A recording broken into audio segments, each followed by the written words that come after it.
इस बार 2022 के इस जून में हम खड़े हैं इंडिया वुड के शो में, और एक चीज़ बहुत अच्छी रही है कि इस बार का इंडिया वुड फिनोमिनली बहुत अच्छा रहा।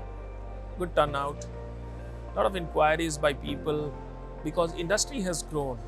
हमारा जो लास्ट पार्टिसिपेशन था 2018 के इंडिया वुड में, तब एक अच्छा शो था। 2020 में कोविड के चलते काफ़ी नरम रहा, लेकिन अगर 2022 में की बात करें तो लगभग 4-4.25 साल के गैप के बाद एक बार फिर से लोग घरों से बाहर निकले। कुछ जानने, कुछ सीखने की उत्कंठा बहुत तेज रही, और इस वजह से इस बार लगभग पूरे 3-4 दिनों तक फुर्सत नहीं मिली। हमारे ढेर सारे मित्र लोग, स्पेशली साउथ इंडिया से ढेर सारा पार्टिसिपेशन मनोबल बढ़ाने वाला रहा। इस बार के इंडिया वुड में लगभग 35 to 40 लैमिनेट कंपनीज, लगभग 15-16 पार्टिकल बोर्ड MDF के plants, many of H-band players, many of PVC boards, many of other materials have participated. एक बात जरूर रही, पार्टिसिपेशन ऑफ चाइना ना के बराबर रहा, लेकिन इसका सीधा सीधा फायदा हमारी इंडिया की सभी इंडस्ट्रीज को होता हुआ दिखाई दे रहा है। मशीनरी में भी पार्टिसिपेशन वुड वर्किंग साइड से थोड़ा कम रहा, लेकिन अगर यूं कहें तो शो में रौनक पूरी रही, क्योंकि मटेरियल वालों ने इस शो को पूरा जानदार बनाए रखा। देखा जाए तो अपॉर्चुनिटीज बहुत हैं। बहुत सारे लोग ऐसे हमारे मित्र डीलर्स आए जो एक छोटी सी OEM, छोटा सा फर्नीचर यूनिट लगाना चाहते हैं, उनकी संख्या भी बहुत रही। इस शो में एक बात सबसे अच्छी रही, वो था जोश। लोगों में काम को बढ़ाने का जोश था। अगर हम बात करें तो सभी इंडस्ट्री के स्टॉल्स बड़े सुंदर थे, क्योंकि सबने 4-4.25 साल के गैप के बाद कुछ कर दिखाने की इच्छा रखी थी। बहुत अच्छे ढंग से उन्होंने अपने आप को प्रेजेंट किया। देखा जाए तो मटेरियल इनोवेशन में बहुत काम हुआ है।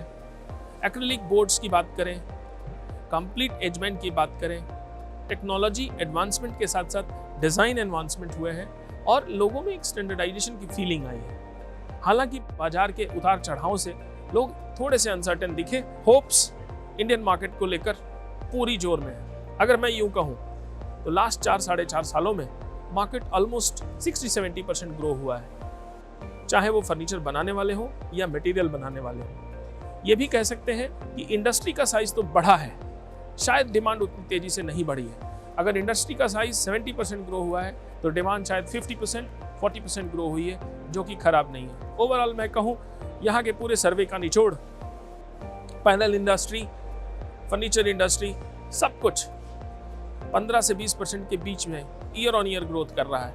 और इस ग्रोथ में आप कितने बड़े हिस्सेदार हैं? अगर आप रिटेलर हैं तो आपने क्या नया ऐड किया? अगर आप एक ट्रेडर हैं तो आपने नए डिपोज कौन से खोले?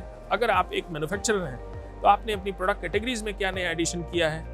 सारा खेल इसी का है। इन 4.5 सालों में जिसने भी अपने रिटेल में नए प्रोडक्ट्स को ऐड किया है, डिस्प्ले को बेटर किया है, अगर आप एक डिस्ट्रीब्यूटर हैं आपने नए स्टॉक पॉइंट्स बढ़ाए हैं, नए प्रोडक्ट्स को ऐड किया है, अगर आप एक मैन्युफैक्चरर हैं कैपेसिटी बढ़ाई है, तो आप इस रेस में, इस कंपटीशन में बने रहेंगे। अगर आप वहीं के वहीं हैं, अगर आप अभी भी सोच रहे हैं, तो डेफिनेटली बाजार एक अलग ही स्पीड से चल रहा है। स्पीड को मेंटेन रखें, हमारे आने वाले हर एफर्ट को वॉच करें और अपडेटेड रहें। प्लाई रिपोर्टर पढ़ें, सर्फेसेस रिपोर्टर पढ़ें, क्योंकि इन मैगजीनों में सब कुछ रहता है जो आपके घर बैठे, आपके मोबाइल पर, यूं कहें तो आपके फेसबुक पेज पे या हमारी सारी वेबसाइट्स पे सारे अपडेट्स रहते हैं। Keep yourself updated with the industry growth. इस एग्जीबिशन के अलग अलग स्टॉल्स के क्या क्या खूबियां रहीं, वो आने वाले कई महीनों में हम धीरे धीरे कवर करेंगे। तब तक keep growing the way our entire industry has grown. Be a part of fastest growing industry in building material segment with wood panel and design segment. See you all next time again. Thank you.